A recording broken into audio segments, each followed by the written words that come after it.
Hello students, any education classes की इस video में आपका स्वागत है। आज के इस वीडियो में हम कक्षा 8वीं विज्ञान विषय की एट अभ्यास पुस्तिका जो कि मध्य प्रदेश राज्य शिक्षा केंद्र भोपाल के द्वारा वर्ष 2024-25 के लिए प्रदान की गई है। इसका अध्याय 6 जंतुओं में जनन। इसमें जो भी प्रश्न दिए गए हैं हम उसको सॉल्व करेंगे। हम देखेंगे कि उनके उत्तर किस प्रकार से हम लिख सकते हैं। इससे पहले कि हम वीडियो स्टार्ट करें, आप चैनल को सब्सक्राइब कर लें ताकि आने वाले वीडियो का नोटिफिकेशन आपको मिल सके। तो हम देखते हैं अध्याय 6 जंतुओं में जनन। इसमें सबसे पहले हमें पाठ के पूर्व की कुछ तैयारी दी गई है, जिसमें हमें ये कुछ वस्तुएं सजीव और निर्जीव के रूप में कुछ हमें शब्द लिखे हैं। इनमें से आपको छांटना है कि कौन सजीव है और कौन निर्जीव, और सजीव को इस वाले बॉक्स में लिखना है और निर्जीव को निर्जीव वाले बॉक्स में लिखना है।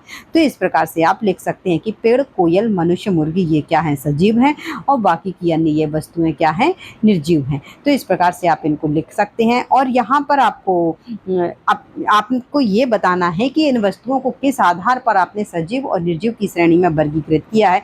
तो देखिए, ये जो विशेषताएं हैं, यदि ये होती हैं कि वृद्धि, गति, श्वसन, प्रजनन, उत्सर्जन, यदि ये विशेषताएं किसी में पाई जाती हैं तो वो वस्तु सजीव होती है, और यदि ये विशेषताएं नहीं पाई जाती तो वो किस में आ जाएगी, निर्जीव में। तो इस प्रकार से हम ये बता सकते हैं। आगे यहाँ पर हमें बताना है कि चलो देखें कौन कौन जंतुओं के बच्चों से आप परिचित हैं। इस सारणी को पूर्ण करने का प्रयास करें। तो देखिए, आपने जो देखा है आपको ये बताना है कि जैसे मनुष्य शिशु को जन्म देता है, बिल्ली बच्चे जन्म देती है, और जो अंडे देते हैं आपको लिखना है। आपको यहाँ पर जंतुओं के नाम दिए गए हैं, बच्चे देते हैं कि अंडे, आपको इसमें ये डिस्क्राइब करना है, ये लिखना है। तो इस प्रकार से आप इसको लिख सकते हैं। चलिए आगे हमारे होते हैं बहुविकल्पीय प्रश्नों की शुरुआत, जिसमें पहला प्रश्न है कि जीवों की उत्तरजीविता में निरंतरता बनाने के लिए जनन का विशेष महत्व है। निम्न में से कौन सी विशिष्टता सही है? तो देखिए, सभी जंतु केवल अंडे ही देते हैं और सभी जंतु केवल बच्चे ही देते हैं। तो ना ही ये सही है, ना ही ये सही है। ये कुछ जंतु अंडे देते हैं और कुछ जंतु बच्चे को जन्म देते हैं। तो अपना विकल्प ऑप्शन नंबर 3 ये सही हो जाएगा, और हम देखेंगे केवल कथन 3 सही है। तो सी नंबर हमारा सही हो जाएगा। अगला जो प्रश्न है जिसमें पूछा गया है कि जरायुज जंतुओं के सही समूह को पहचानिए। तो जरायुज जंतु वे कहलाते हैं जो कि बच्चों को जन्म देते हैं। तो उसमें हमारा सही समूह हो जाएगा ऑप्शन नंबर ए, गाय, कुत्ता और बिल्ली।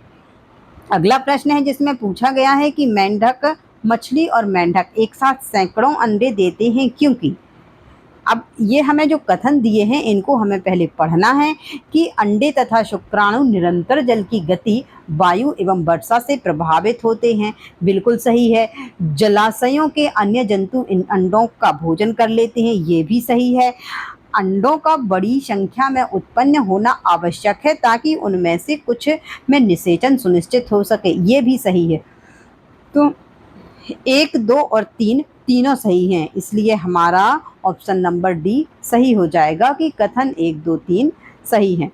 अगला जो प्रश्न है इसमें पूछा गया है कि बूझों ने एक पोखर में कुछ अंडे देखे जो कवच से ढके नहीं थे, बहुत ही कोमल व जेली की एक परत के साथ थे। ये अंडे किस जानवर के थे? तो ये अंडे हो सकते हैं मेंढक के। अगला जो प्रश्न है इसमें पूछा गया है कि परखनली शिशु का विकास होता है। तो परखनली शिशु का विकास होता है मादा शरीर के अंदर। प्रश्न 2, यहाँ हमें रिक्त स्थानों की पूर्ति करना है, जिसमें पहला खाली स्थान पूछा गया है कि इस प्रकार का जनन जिसमें नर तथा मादा युग्मक का संलयन होता है खाली स्थान कहलाता है। तो ऐसा जनन कहलाता है लैंगिक जनन। नंबर 2, द्विखंडन द्वारा जनन खाली स्थान में होता है। तो द्विखंडन द्वारा जनन अमीबा में होता है। खाली स्थान नंबर 3, वे जंतु जो सीधे ही शिशु को जन्म देते हैं खाली स्थान जंतु कहलाते हैं। तो ऐसे जंतु कहलाते हैं जरायुज जंतु। युग्मकों का संलयन की प्रक्रिया खाली स्थान कहलाती है। तो युग्मकों के संलयन की जो प्रक्रिया है वो निषेचन कहलाती है।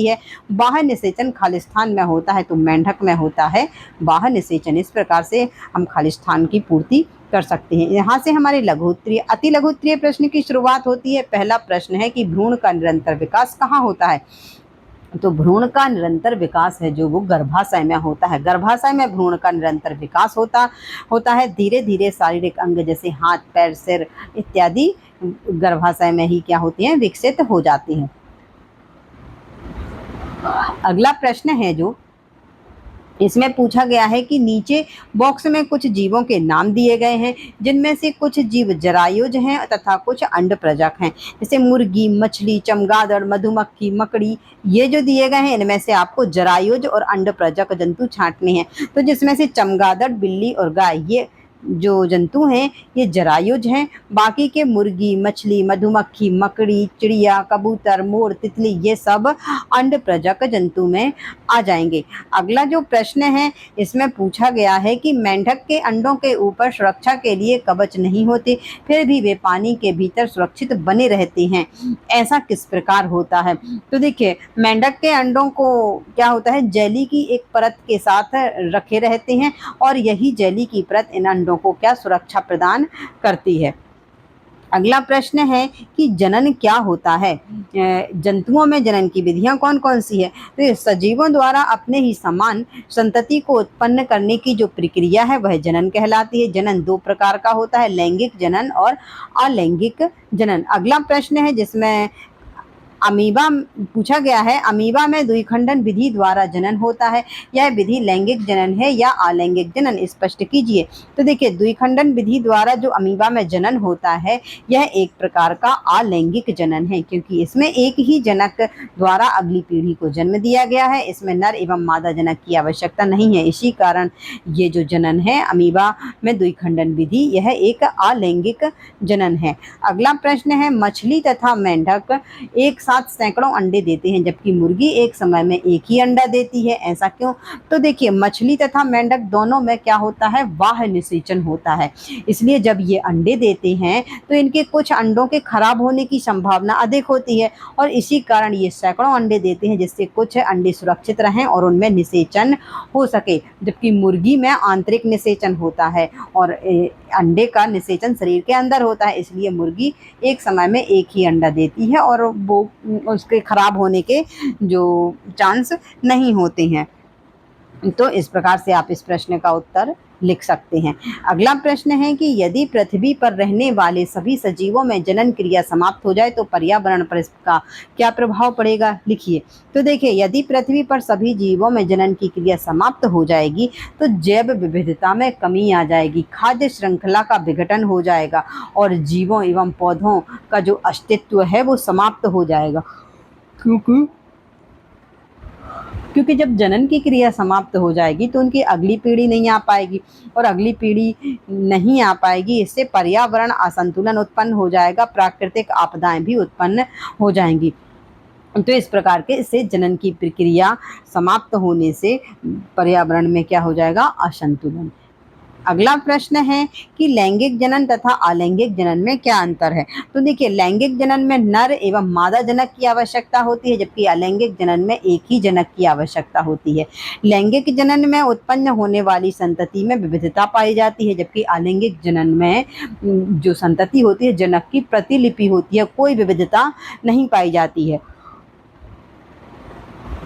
लैंगिक जनन में हम उदाहरण दे सकते हैं जैसे गाय, मेंढक, मनुष्य आदि। इसी प्रकार से अलैंगिक जनन के उदाहरण भी अमीबा, हाइड्रा, आलू आदि। तो इनमें हम इस प्रकार से अंतर लिख सकते हैं। अगला प्रश्न है कि मुर्गी और मेंढक दोनों ही अंडे देते हैं लेकिन दोनों में ही निषेचन की क्रिया अलग अलग प्रकार से होती है, क्यों? समझाइए। तो देखिए, मुर्गी में आंतरिक निषेचन होता है तथा युग्मनज एक कठोर कवच के अंदर सुरक्षित रहकर विकास करता है और जब ये कवच है, जो कठोर कवच है, जब ये पूर्ण विकसित हो जाता है उसके बाद ही मुर्गी अंडा का निर्मोचन करती है अर्थात अंडा देती है और फिर अंडे के अंदर ही चूजे का क्या होता है, विकास पूर्ण होता है और प्रस्फुटन के बाद चूजा है जो बाहर निकलता है। जबकि मेंढक में बाहर निषेचन होता है जिसमें मादा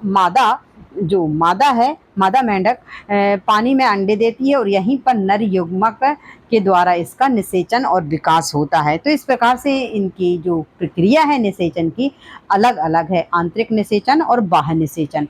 अगला प्रश्न है कि कायांतरण किसे कहते हैं? मेंढक में अंडे से प्रारंभ करके वयस्क बनने की विभिन्न अवस्थाओं को लिखिए। क्या मनुष्य में भी कायांतरण की क्रिया होती है और यदि नहीं तो क्यों? तो देखिए, कोई भी जीव है, किसी भी जीव का प्रारंभिक अवस्था से वयस्क अवस्था तक आते आते शरीर में कुछ परिवर्तन जो होते हैं उसे कायांतरण कहते हैं। जैसे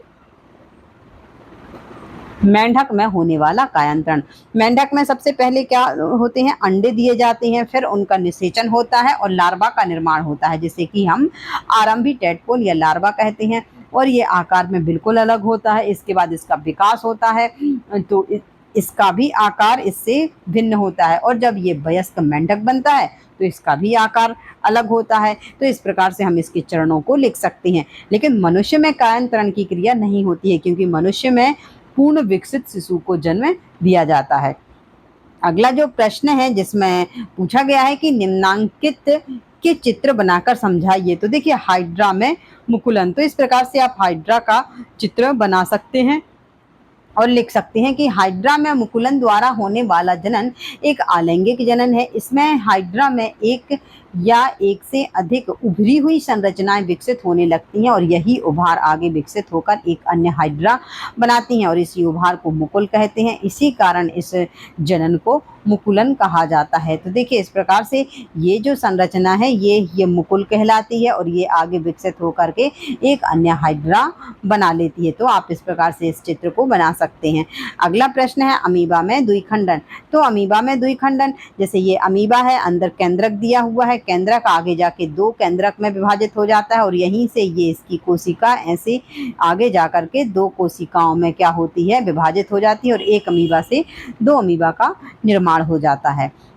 इसको हम बता सकते हैं कि अमीबा एक कोशिकीय जीव होता है। इसमें पहले केंद्रक दो भागों में विभाजित होता है, इसके बाद कोशिका दो भागों में बंट जाती है, जिसके प्रत्येक भाग में केंद्रक होता है। यह एक प्रकार का आलैंगिक जनन है जिसमें एक जीव विभाजित होकर दो संतति उत्पन्न करता है, इसलिए इसे द्विखंडन कहते हैं।